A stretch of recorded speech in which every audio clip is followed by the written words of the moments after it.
Bonny, qui est consultant et fondateur d'Alini. Bonjour. Oui, bonjour François. Gros sujet ce midi.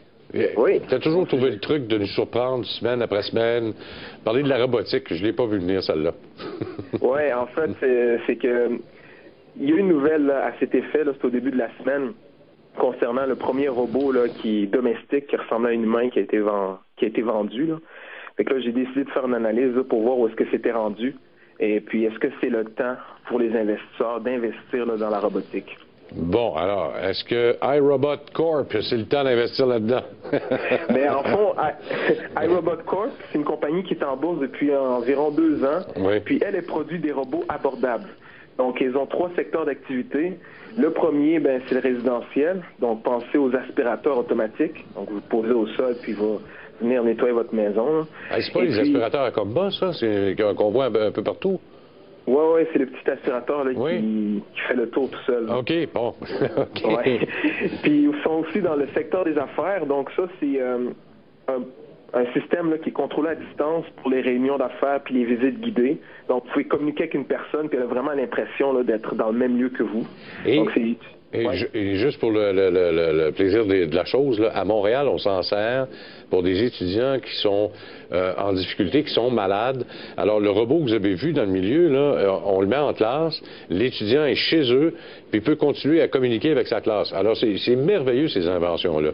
Ah, vraiment, là, ça va être pas mal utilisé. Oui. Puis l'autre segment, le troisième, c'est la sécurité. Donc, pensez évidemment à la sécurité, la surveillance. Mais vraiment, iRobot, en ce moment, ce qu'on remarque, c'est que 90% de leurs revenus proviennent du secteur résidentiel. Puis là, l'entreprise, elle veut se lancer dans 2 nouveaux marchés. Elle est en train de faire pas mal de recherche et développement là-dedans. Donc, vous avez la télémédecine. Télémédecine, c'est quoi en gros? C'est que les médecins vont pouvoir faire des chirurgies à distance. C'est comme tantôt on a vu un étudiant qui va poursuivre un cours à distance, c'est la même chose. Puis vous avez aussi le secteur du jeu vidéo et l'autre gros secteur qui est l'armée. Donc vraiment, l'armée va commencer à utiliser des robots à la place, disons, des militaires. Oui, mais ils le font déjà pas mal dans le niveau aérien avec les drones. Là. C'est une espèce de robot avionique. Sauf qu'il faut y aller au sol aussi de fois de temps en temps. Là, au lieu d'envoyer des tanks, peut-être envoyer une couple de machines qui fonctionnent toutes seules ou à distance, ça serait peut-être un peu mieux. Pepper, parlez-nous un peu de Pepper. Qu'est-ce que c'est ça exactement? Pepper, ça, c'est les robots de haute gamme. Donc, c'est vraiment un robot domestique. Ça? Oui, qu'est-ce que vous avez dit? C'est japonais? Oui, en fond, c'est que c'est une compagnie française qui l'a fait, qui l'a développé. Mais en ce moment, là, c'est le premier robot domestique qui est vendu au Japon pour le moment. Pourquoi le Japon? Parce que c'est l'un des seuls pays dans le monde qui est le plus avancé au niveau technologique. En fond, là-bas, il y a déjà des robots dans des shops pour vendre des cellulaires ou même pour servir de quoi manger. Donc, c'est quand même très, très avancé. Donc, qu'est-ce qui est arrivé avec Pepper? C'est qu'il y a eu 1000 unités de vendues en quelques minutes le 20 juin, donc qui est carrément en rupture de stock. Et puis, juste pour vous donner un exemple de prix, là, comment ça peut coûter. Donc, c'est 1600 $ pour le commander. Puis, par la suite, vous avez le choix de payer des mensualités entre 150 puis 300 $ par mois. Pendant combien de temps? Moi, c'est 150, 300 $, ça dure 1 an, c'est pas pire, mais ça dure 20 ans. 3 ans, quand même. 3 ans. Quand même, là, il faut rajouter les assurances et tout ça. Mais quand même, c'est pour dire que ce produit-là, le fait qu'il a été vendu en quelques minutes de même, il y a vraiment une demande. Et c'est quand même assez impressionnant. Les Japonais sont friands de ces bébelles-là, eux autres. Tout part de là. D'ailleurs, beaucoup d'inventions, Sony et plusieurs autres ont tenté d'aller dans la robotique. Ça n'a pas nécessairement fonctionné, mais si Pepper fonctionne, parce que si je comprends bien, on peut lui donner des émotions, on peut lui faire des tâches, on peut lui apprendre à converser. Il a une bonne capacité d'apprentissage, puis il est connecté directement sur Internet. Alors il y a pas mal de commodités à y avoir à l'intérieur même de ce robot. Les compagnies qui sont impliquées là-dedans, vous me parlez de Foxconn, ça a rapport avec quoi, Alibaba? En fond, Alibaba est arrivé comme un poil sur une soupe, je sais pas l'expression, mais ils viennent d'investir, là, eux puis Foxconn détiennent 20% de ce robot. Donc, comment que ça a commencé en fond? C'est que c'est la société française Aldebaran qui a créé le produit, puis il y a SoftBank qui a acquis 90% des droits dans cette entreprise-là. Puis par la suite, ils ont créé un fonds d'investissement. Puis c'est avec ça qu'ils arrivent à avoir des investisseurs tels que Foxconn puis Alibaba. Ça devient comme une espèce de co-entreprise, quoi? Exactement.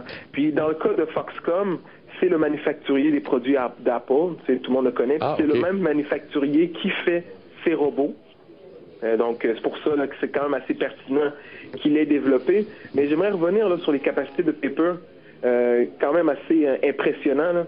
C'est le fait que le robot est capable de comprendre les émotions. Mais ça, il ne sent pas les émotions en fond. C'est qu'ils ont mis un système de reconnaissance faciale, donc qui est capable de reconnaître plusieurs expressions faciales et agencer avec ça une certaine émotion, puis par la suite capable de réagir. Donc c'est une innovation, là, puis ça nous montre là, que les recherches en intelligence artificielle ils progressent de manière exponentielle. Ben, je vais aller le chercher, le fameux robot, sur Internet, parce qu'il faut montrer ça absolument.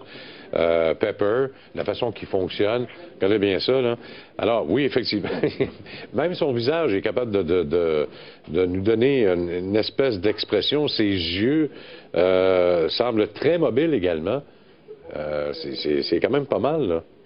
Oui, non, ils ont poussé ça très loin. Puis c'est le fait aussi, on se demande pourquoi ils ont fait un robot qui ressemble à un humain. Puis ça va un peu dans la culture des Japonais que chaque objet qu'ils utilisent doit avoir une âme. Ça doit être un peu leur reflet d'eux-mêmes. Et puis, donc, puis ce produit-là va être pas mal utilisé. Donc, il est vraiment ciblé pour les familles puis les personnes âgées.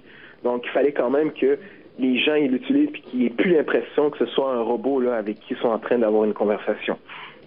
Bon, alors, le temps nous presse un peu, là. Il y a le secteur potentiel pour les robots, transport, construction, service à la clientèle, quand même, ça serait peut-être utile. Des fois, ça irait peut-être un peu plus vite.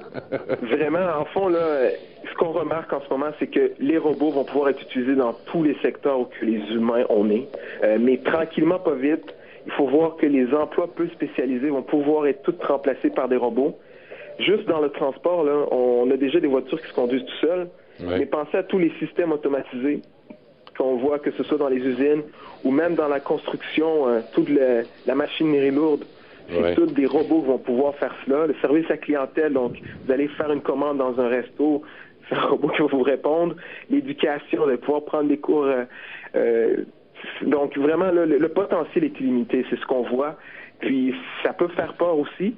Mais c'est pour dire aux investisseurs qu'il y a de quoi là, puis c'est pour ça que de plus en plus de compagnies là, se lancent dans le milieu. Bon, alors...